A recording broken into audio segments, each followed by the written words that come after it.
औज़ुबिल्लाहिमिनश्शैतानिर्रजीम बिस्मिल्लाहिर्रहमानिर्रहीम। ख़ाबर नईम हाशमी ऑफिशियल में आपकी खिदमत पे सलाम पेश करता हूँ। आज हम बात करेंगे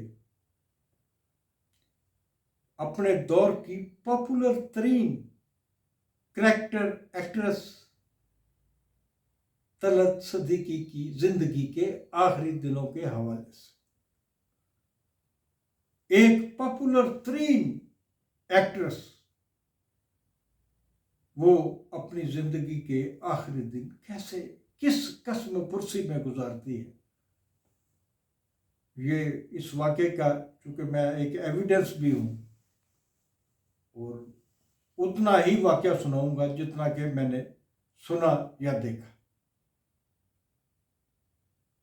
आरफा सिद्दीकी की वालदा थी तलत सिद्दीकी साहबा। रेहाना सिद्दीकी की बहन थी।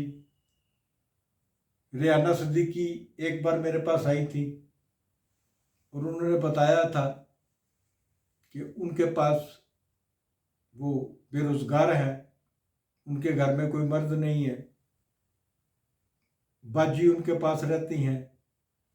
यानी कि बाजी से मुराद है कि तलत सिद्दीकी साहबा। तलत सिद्दीकी साहबा को काम मिलना भी फिल्मों में बंद हो गया है।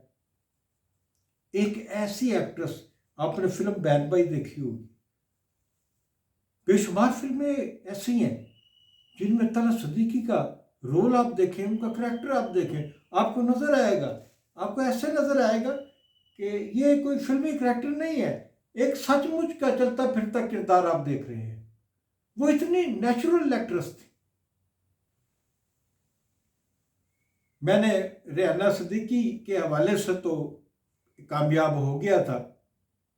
उस वक्त के एक मरकजी सेक्रेटरी इतलात मेरे बहुत गहरे दोस्त थे।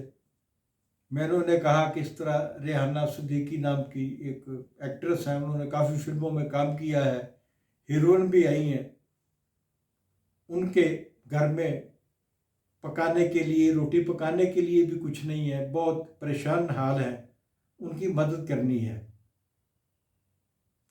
उन्होंने चंद दिनों के बाद मुझे खुशखबरी सुनाई कि रेहाना सिद्दीकी के लिए प्राइड ऑफ परफॉर्मेंस जो है वो उसकी मंजूरी ले ली गई है और उस प्राइड ऑफ परफॉर्मेंस के साथ रेहाना सिद्दीकी को कई लाख रुपए भी मिलेंगे। बहरहाल ये रेहाना सिद्दीकी के लिए नहीं, मेरे लिए भी एक खुशी की बात थी। मैंने सोचा कि चलो मुझसे एक अच्छा नेक काम जो है वो सरजद हुआ है। और मैं उस दोस्त का, जो वफाकी सेक्रेटरी थे इंफॉर्मेशन के, उनका भी बेहद मशकूर हुआ कि उन्होंने उनका नाम भेजा और आगे कमेटी वालों ने, जो एक कमेटी स्क्रूटनी करती है, रेहाना सिद्दीकी का नाम मंजूर कर लिया गया। उसकी खुशकिस्मती थी, उसका मुकद्दर था, उसकी किस्मत थी। लेकिन Rehana Siddiqui pride of performance वसूल करने के बाद और उसके साथ मिलने वाली एक खती रकम के साथ फौरी तौर पे पाकिस्तान छोड़ जाती हैं और लंदन जाके शिफ्ट हो जाती है। और मैंने हाल ही में सुना कि उनका इंतकाल हो गया है। अब घर में तलत सिद्दीकी अकेली होती है और रेहाना सिद्दीकी अपना कमरे को, जिस कमरे में वो रहती थी, उसको ताला लगा गई। और आप यकीन करें, ये मुझे खुद तलत सिद्दीकी मरहुमा ने बताया जब उन्होंने फ़ोन किया मुझे। तलत सिद्दीकी की चारपाई सहन में थी। जब बारिश आती, जब कड़ी धूप होती, तो वो अपनी चारपाई किसी महफूज जगह पे कर लिया करती थी। बुढ़ापे के बावजूद उनके पास खाने के लिए भी कुछ नहीं होता था। फिर एक दिन तलत सिद्दीकी का मुझे फ़ोन आया। उन्होंने कहा कि बेटा, मैं 2 दिन 4 दिन भूखी तो रह सकती हूँ, लेकिन बारिश हो तो बारिश के नीचे सो नहीं सकती। जब कड़ी धूप होती है,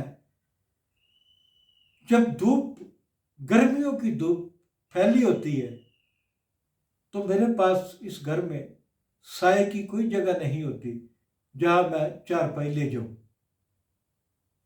ये एक बड़ी एक्ट्रेस की कहानी सुना रहा हूं आपको, और ये सिर्फ तलत सिद्दीकी की कहानी नहीं है, ये बेशुमार एक्टरों और एक्ट्रेसों की कहानी है जिन्हें आप चाहते हैं, जिन्हें आप बहुत प्यार करते हैं, जिन्हें आपने बहुत पसंदीदगी से देखा, जिनकी फिल्में देखकर आप उन्हें दाद देते रहे, उनका अंजाम इस तरह होता है।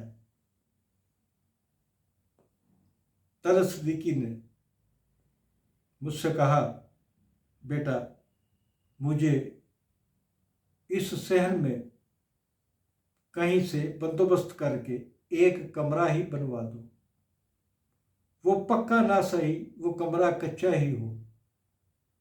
उस कच्चे कमरे में चाहे लाइट भी ना हो, मैं कम से कम सर्दी और गर्मी से बच तो सकूंगी। मैं उनकी बात सुनकर बहुत अफसुर्दा हुआ, बहुत दिल दुखी हुआ, और मैंने तहैया कर लिया कि मैं तलत सिद्दीकी की मदद ज़रूर करूंगा। मगर इससे पहले कि मेरे हाथ तलत सिद्दीकी की मदद के लिए पहुंचते, मैं उनके पास जाता, चंद दिनों के बाद इतला आ गई कि तलत सिद्दीकी का इंतकाल हो गया है। नाजरीन, आज की कहानी यहीं ख़त्म करता हूँ। मिलते हैं अगले प्रोग्राम में। जाते जाते गुजारिश है, खावर नईम हाशमी ऑफिशियल को सब्सक्राइब ज़रूर करें।